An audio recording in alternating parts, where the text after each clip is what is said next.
Shield versus blood line, आज इसी topic के बारे में बात करने वाले हैं। जानेंगे कौन सी टीम किससे बेहतर है और बेटर है। कुछ स्टैट्स पर नजर डालेंगे, कुछ मेरे ओपिनियन होंगे जिससे जानेंगे कौन सी टीम किससे बेटर है और क्या चीजें दोनों टीम्स में से कॉमन निकलकर दिखाई देती हैं। वीडियो इंटरेस्टिंग होने वाली है तो लाइक करे बिना मत जाइएगा। हाय फ्रेंड्स, मेरा नाम है प्रियांशु, आप देख रहे हैं गेम ऑफ इनिंग्स। तो बढ़ते हैं वीडियो की तरफ और शुरू करते हैं वीडियो बेल बजा के। अब शील्ड वर्सेस ब्लड लाइन की बात करें तो शील्ड ने WWE में साल 2012 में डेब्यू करा था और ये टीम हील के तौर पर सामने आई थी, जिसके members dean Ambrose, Seth Rollins और रोमन रेंस थे। वहीं WWE ने इन तीनों में से किसी को कभी एज अ लीडर प्रोजेक्ट नहीं करा गया। अब शील्ड WWE हिस्ट्री की सबसे जबरदस्त टीम में से एक रही है, जिसके नाम अनडिफीटेड स्ट्रीक भी रही है। वहीं ये टीम काफी डोमिनेट और एग्रेसिव थी। शील्ड अपने WWE इतिहास में सबसे पॉपुलर टैग टीम रही है, जिसकी अपनी सेपरेट फैन फॉलोइंग रही है। ये टीम इतिहास में इकलौती ऐसी टीम है जिसके तीनों मेंबर ग्रैंड स्लैम चैंपियन भी रहे हैं। WWE में अब कोई और ग्रुप या फैक्शन ऐसा नहीं हुआ जिसके सभी team member grand slam champion रहे हों। शील्ड के नाम टोटल 8 टाइटल रहे हैं, जिसमें इंटरकॉन्टिनेंटल चैंपियनशिप 2 बार, एक बार रोमन रेंस और एक बार सेथ रॉलिंस ने जीती। वहीं रॉ टैग टीम चैंपियनशिप 3 बार, एक बार रॉलिंस और रोमन रेंस ने साथ में जीती। वहीं 2 बार सेथ रॉलिंस और डीन एम्ब्रोज ने साथ में जीती। यूनाइटेड स्टेट्स चैंपियनशिप 1 बार डीन एम्ब्रोज ने जीती। यूनिवर्सल चैंपियनशिप 2 बार, वो भी एक बार रोमन रेंस और एक बार सेथ रॉलिंस ने जीती। याद रखिएगा, यहां मैं केवल उन्हीं टाइटल की बात कर रहा हूं जो इन तीनों ने शील्ड में रहते हुए जीते थे। वहीं डीन एम्ब्रोज के नाम शील्ड में रहते हुए लॉन्गेस्ट यूनाइटेड स्टेट्स चैंपियन रहने का रिकॉर्ड भी है, जो कि 351 डेज का है, मतलब कि 351 दिनों तक वो चैंपियन रहे थे। वहीं बात करें ब्लड लाइन की तो इसमें भी 3 मेंबर्स हैं, रोमन रेंस, जिम्मी ऊसो और जे ऊसो। इस ग्रुप को लीड रोमन रेंस ही कर रहे हैं, मतलब कि वो इस ग्रुप के लीडर हैं। अब टीम शील्ड और ब्लड लाइन की खास बात यह है कि दोनों में ही रोमन रेंस तो हैं ही। अब काफी मौकों पर या ओकेजनली ऊसोस और रोमन रेंस WWE में साथ दिखाई दिए हैं, बट WWE ने कभी भी ऑफिशियली इस ग्रुप को नाम नहीं दिया था। हाँ, जुलाई 2021 में ये ग्रुप ब्लड लाइन के नाम से सामने आया। अच्छा, मैं इस ग्रुप को तब से मान रहा हूं जब जिम्मी ऊसो भी इस ग्रुप में ऐड हुए थे। हालांकि ज्यादा टाइम इस ग्रुप को अभी नहीं हुआ है। बात करें टाइटल विंस की तो इस बार यूनिवर्सल चैंपियन जो कि रोमन रेंस हैं, एक बार SmackDown tag team title Usos के पास है। शील्ड और ब्लड लाइन में एक बात और भी कॉमन है कि रोमन रेंस दोनों ग्रुप में रहते हुए यूनिवर्सल चैंपियन रह चुके हैं। अब दोनों ग्रुप की बात करें तो शील्ड में तीनों मेंबर्स के बीच ट्यूनिंग अच्छी थी, तीनों साथ साथ मैच में दिखाई दे जाते थे। मेरा मतलब है कभी रोमन रेंस सेथ रॉलिंस, कभी डीन एम्ब्रोज सेथ रॉलिंस, या कभी रोमन रेंस डीन एम्ब्रोज। वो इसलिए क्योंकि इनमें कोई लीडर नहीं था।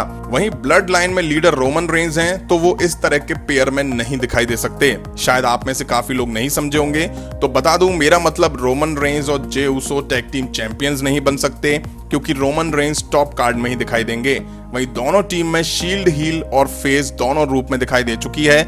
वहीं हील शील्ड को अगर ब्लड लाइन से कंपेयर करें तो शील्ड के तीनों मेंबर्स काफी एग्रेसिव, डोमिनेट दिखाई देते थे, मतलब कि फेस से उनके गुस्सा साफ झलकता था।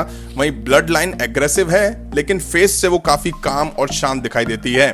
टीम शील्ड के पास एक मौका ऐसा भी आया था जब इस टीम के तीनों मेंबर्स एक ही रात में चैंपियंस बने थे, जिसमें डीन एम्ब्रोज US चैंपियन और Roman Reigns Seth Rollins raw tag team champions बने थे। अब ब्लड लाइन की बात करें तो इस टाइम करंट में इसके तीनों मेंबर्स चैंपियंस हैं, जिसमें रोमन रेंस यूनिवर्सल चैंपियन और Usos SmackDown tag team champions हैं। अब ब्लड लाइन को ज्यादा टाइम नहीं हुआ है, बट फिर भी हम शील्ड से कंपेयर करें तो ये टीम कहीं भी शील्ड के आगे नहीं टिकती है। हाँ, बेशक ब्लड लाइन में रोमन रेंस काफी पावरफुल दिखाई दे रहे हैं, बट यहाँ मैं ओवरऑल टीम की बात कर रहा हूँ। वजह साफ है, दोनों टीम डिफरेंट हैं। अब बेशक हम ब्लड लाइन को थोड़े और लंबे टाइम तक देख लें, बट वो शील्ड को तो बीट नहीं कर पाएगी। वहीं शील्ड WWE में कुछ टाइम तक अनडिफीटेड भी रही है। वहीं ब्लड लाइन आपने 6 मैन टैग टीम मैचेस में हारते हुए भी देखी होगी।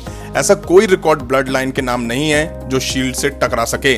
वहीं टीम शील्ड का कहर एक टाइम WWE में सभी सुपरस्टार पर टूटता हुआ दिखाई दिया था, जिसमें शायद कोई नहीं बच पाया था।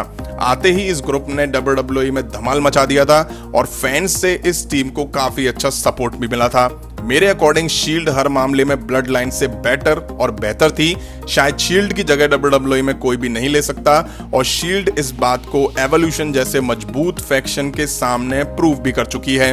अब बेशक ब्लड लाइन स्मैकडाउन पर दिख रही हो, बट इनके सामने कोई मजबूत परमानेंट और टेम्पररी अलायंस नहीं है।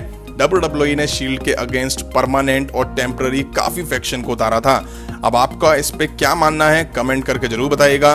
वहीं शील्ड टीम ने WWE में काफी यादगार फ्यूड्स भी दी हैं, जिसमें से वायट फैमिली के साथ, टीम हेल्नो के साथ और भी बहुत सारी टीम्स के साथ।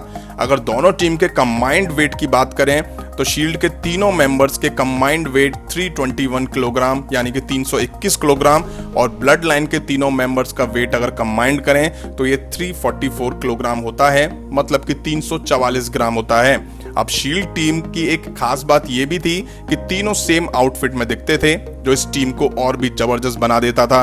और भी खास इनकी एंट्रेंस थी जो सबसे अलग हटके थी। वहीं ब्लड लाइन को लेके ऐसा कुछ नहीं है, तीनों प्रोमोस के टाइम पे ब्लड लाइन की सेम टी शर्ट में जरूर दिखाई देते हैं, बट इन रिंग एक्शन में तीनों के डिफरेंट आउटफिट या गियर हैं। वहीं और भी खास शील्ड को इनके प्रोमोस बनाते थे, बट ब्लड लाइन में केवल रोमन रेंस ही बोलते दिखाई देते हैं और कुछ मौकों पर पॉल हेमन को बोलने की परमिशन है, बट ऊसोस प्रोमोस में ना के बराबर बोलते हैं। एक तरह से ऊसोस ब्लड लाइन में रोमन रेंस के लेफ्ट और राइट हैंडेड मैन है। अब अफसोस यह है कि टीम शील्ड के एक मेंबर डीन एम्ब्रोज WWE छोड़ चुके हैं, इसलिए अब शील्ड के WWE में दिखने के ना के बराबर चांसेस हैं। हाँ, पॉसिबल तब है जब डीन एम्ब्रोज AEWE छोड़ के WWE में वापस आ जाएं, जो कि शायद अब कैसे भी पॉसिबल नहीं लगता। इस ग्रुप के दो मेंबर्स अभी भी स्मैकडाउन में दिखाई दे रहे हैं। मैं सेथ रॉलिंस और रोमन रेंस की बात कर रहा हूं, और रोमन रेंस तो हाल फिलहाल ब्लड लाइन को लीड कर रहे हैं, तो शील्ड जैसी टीम का वापस से आना बहुत मुश्किल लगता है।